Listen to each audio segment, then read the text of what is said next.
And the final DVD is... It's Fury. Will you start on that? Because I haven't seen it. And I fucking love Spencer Tracy too. Yeah, this is probably one of my favorite Spencer Tracy performances / films. It just said so much about society at that time. Like, this was, I think, Fritz Lang's first film that he made after getting the fuck out of Nazi Germany. I've overstayed my welcome.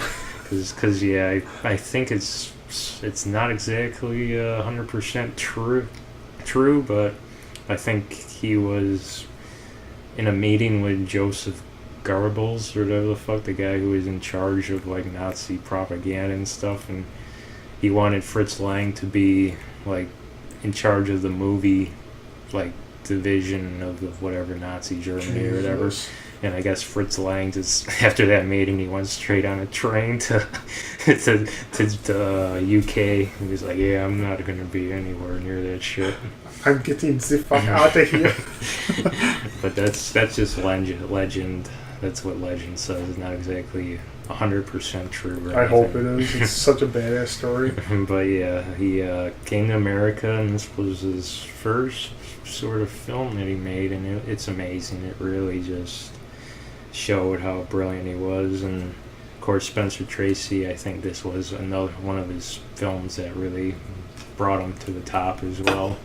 It's just so good. And of course you have Sylvia Sidney, who I don't think anyone will recognize her, but she was the old lady from Beetlejuice, the one with she was smoking and the smoking on her neck or whatever. that old lady, and the football players were calling her coach. She's like, stop calling me coach.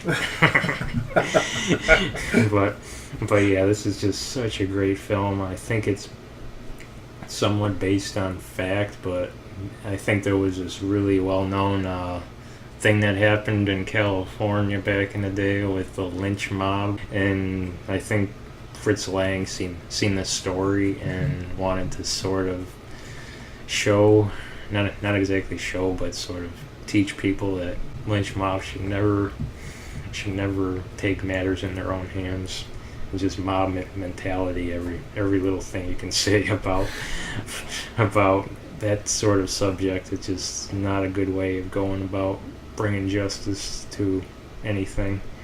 And just Spencer Tracy in this film, it's one of his like very dark roles, because in the first part of the film he's a very nice guy. He's starting to get his business going, and he's waiting to get enough money to marry his girlfriend here, Sylvia Sidney. And then while he's driving to pick her up, because he now feels like he's financially stable, that's when the lynch mob comes after him, and yeah, things go bad. And then he manages to get away, and that's when he becomes a very dark person. Just, I'm gonna get those fuckers. That was pretty much how he becomes. That should be the tagline for this movie. And yeah, it just says so much about society at that time. It's just such a great film. Even for nowadays too. Yeah, just the cinematography is great. It's so dark, so stylized, it's so fantastic. And like I said, the performances, the direction, everything about it is just a great film. Really great film. I wish they did not name that fucking new movie with Brad Pitt and directed by, what's that guy's name? David Ayer, or whatever. Yeah, whatever. I wish they did not name that fucking movie Fury, because now you have to sort of say, oh, have you seen the movie Fury? Oh, the one with Brad Pitt? No, the one with Spencer Tracy. Spencer Tracy was the tank? No.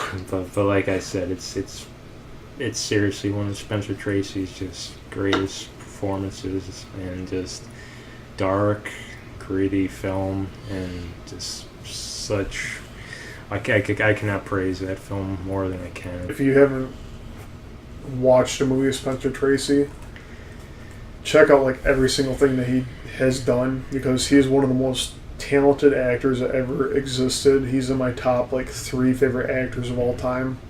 Even though I haven't seen this.